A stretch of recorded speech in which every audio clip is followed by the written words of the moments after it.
大家好，我是金建。这个视频我讲一下大豆压榨和 SAP。好，这是一些声明。大豆是需求量非常大的农产品。大豆压榨呢分为压榨法和浸出法。那压榨法呢就是用物理方式压榨，浸出法呢就是用有机溶剂把油脂萃取出来。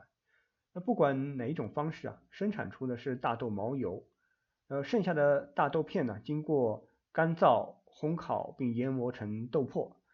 生产过程呢还算比较简单。产成品的豆油是食用油的一种，而豆粕呢是饲料的主要材料。那一普式约等于60磅的大豆被压榨后一般得到11磅大豆油、44磅48%的蛋白质的豆粕，4磅的外壳和1磅的废料。大豆、豆油和豆粕都是大宗商品，都在期货市场上进行交易。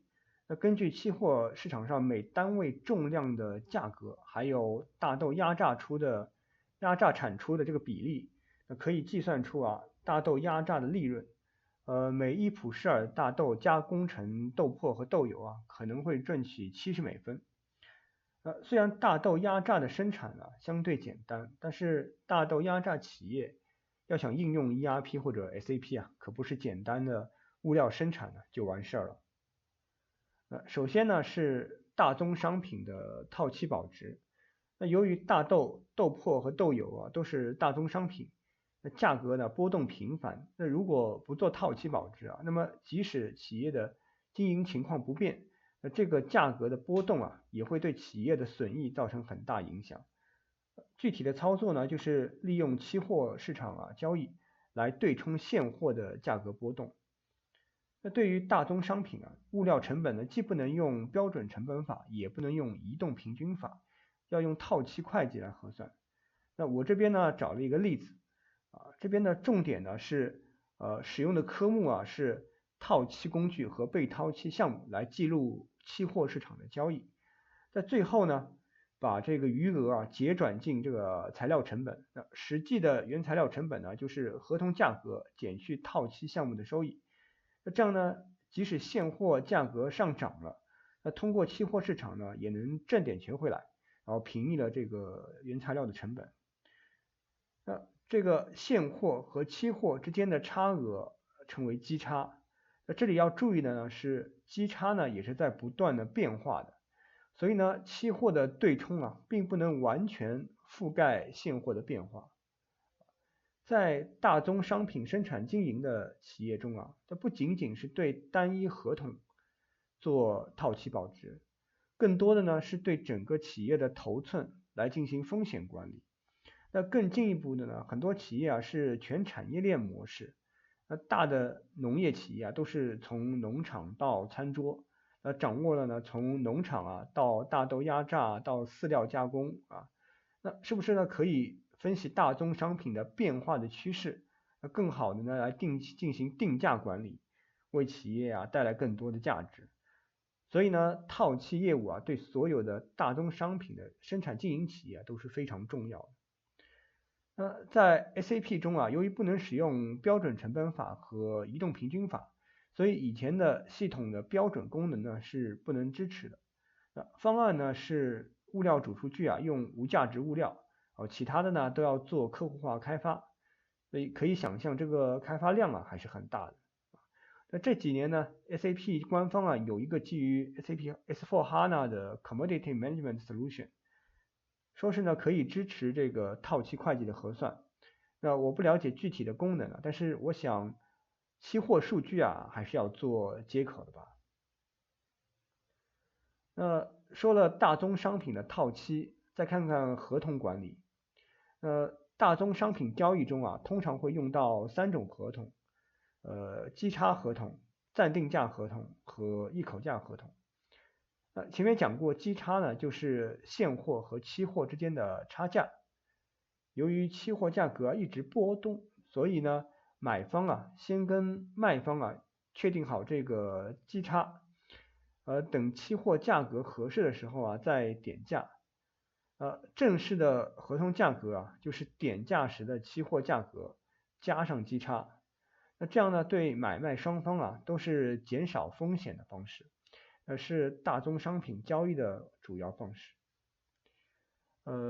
暂定价合同啊，就是先约定一个暂定价，之后呢再确定价格。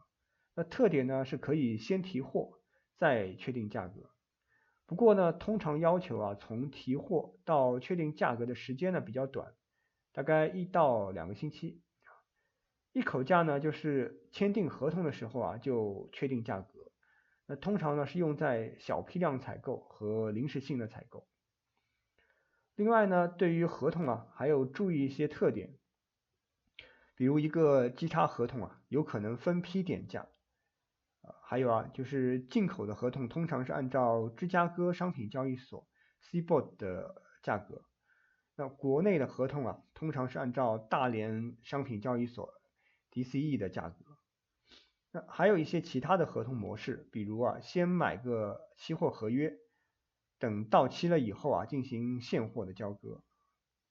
那 SAP 里的方案呢，就应用了 GTM 模块里边的合同，分为主合同呢和定价合同。主合同呢用来确定这个基差价格或者确定暂定价。那等这个期货价格确定后啊，再创建这个定价合同。新的 S4 的这个 Commodity Management 啊，说同样的支持各种合同模式。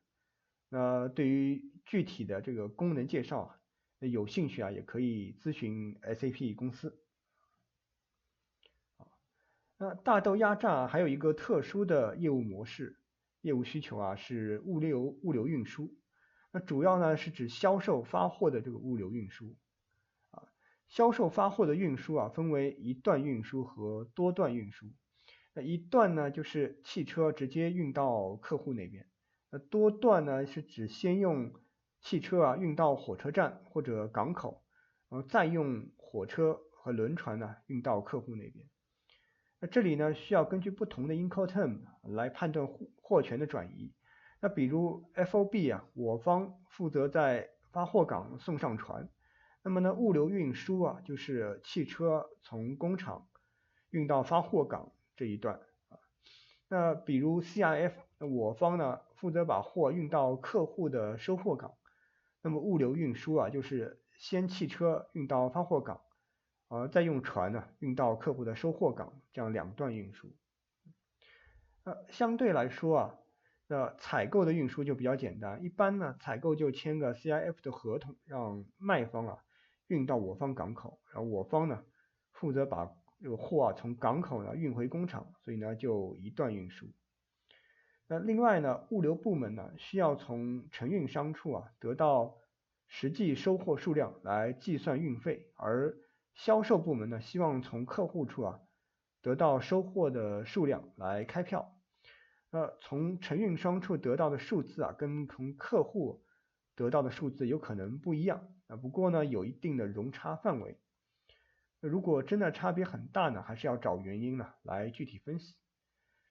还有呢，就是发票呢可以分多次开，你可以先开票嘛，只要最后一次开票的时候去调整这个数量，跟最终的实际的总数一致啊就可以了。